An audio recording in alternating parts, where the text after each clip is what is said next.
Enzo Recto, kalaban ang katiwalian at kasinungalingan, kakampi sa katotohanan at kabutihan.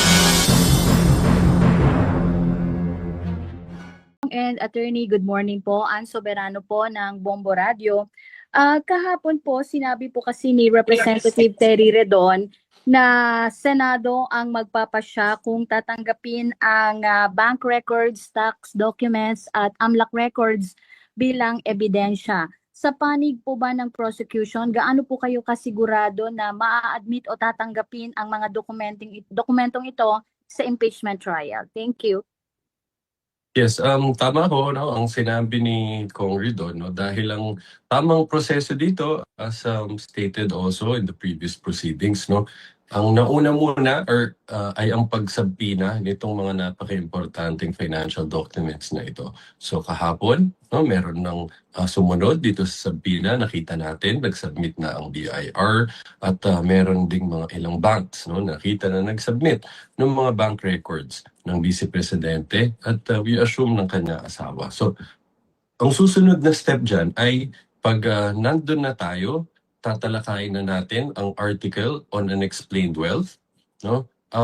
Magpepresenta kami ng mga witnesses who will identify these financial documents, no? Pagkatapos noon, we will formally offer them in evidence. So yun na yung parte kung saan hihingi na namin sa korte na tanggapin na tong mga dokumento bilang ebidensya.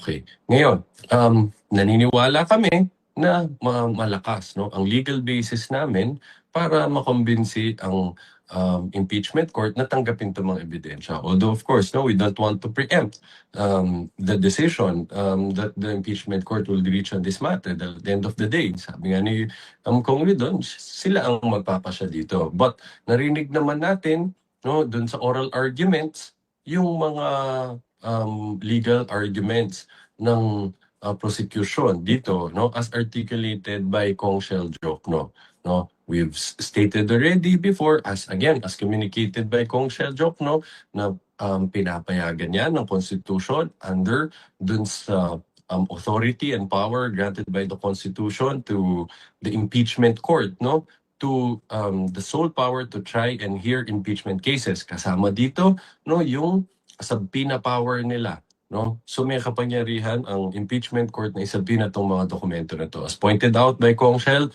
pati yung mga laws, no, governing this kinds of financial documents, they allow, no, the use of these documents in a court proceeding like this. So again, at the end of the day, sila ang impeachment court to magdidesisyon dyan, but based na dun sa mga tinalakay na legal arguments ni Kong Shell Jokno during the oral arguments, may tiwala ho kami na matatanggap itong mga to.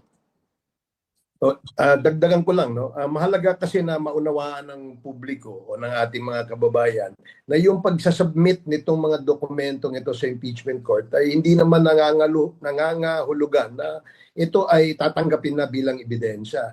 Meron pong due process na gagawin dito para hindi naman masabi ng kabilang panig na walang due process, susuriin ho ito ng ating mga senator judges, no? Yung prosecution, ipipresenta ito, kukontrahin siyempre ito ng depensa, magkakaroon ng mga valid na mga argumento bawat panig, at doon titimbangin, no, ng ating mga senator judges kung ano yung kanilang magiging desisyon, whether this evidence, this piece of evidence will be admissible or admitted in the impeachment court before they render their final decision. So this is very crucial.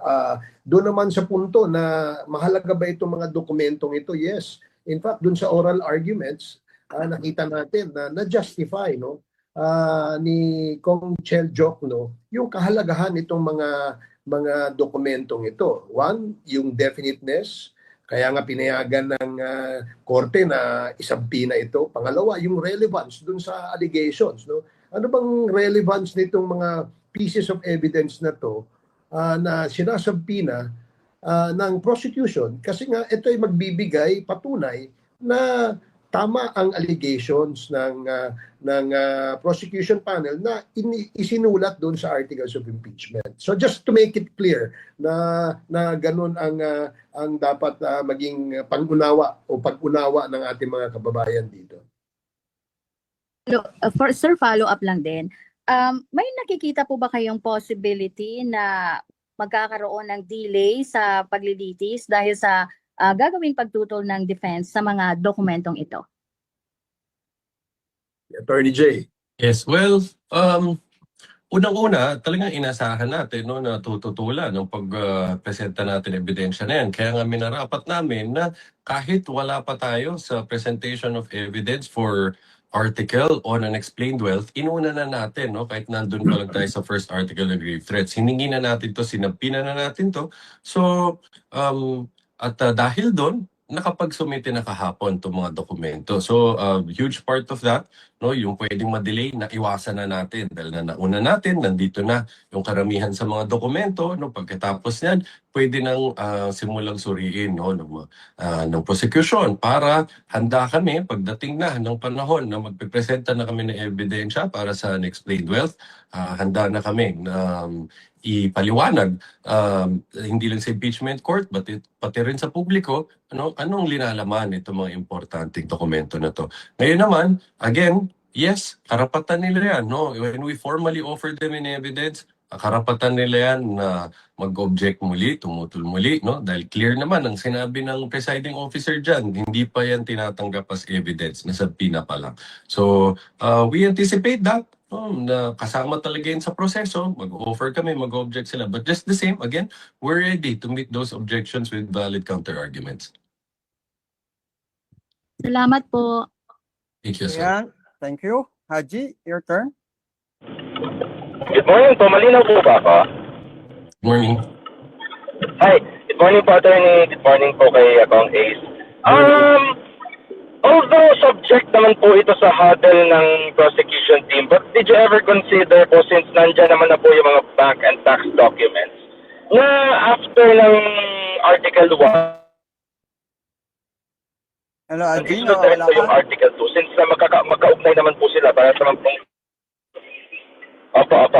Hello. Haji, kindly repeat your Opo, question. hello. Ayan, Nawawala. okay na po. Okay. Yes po, hello.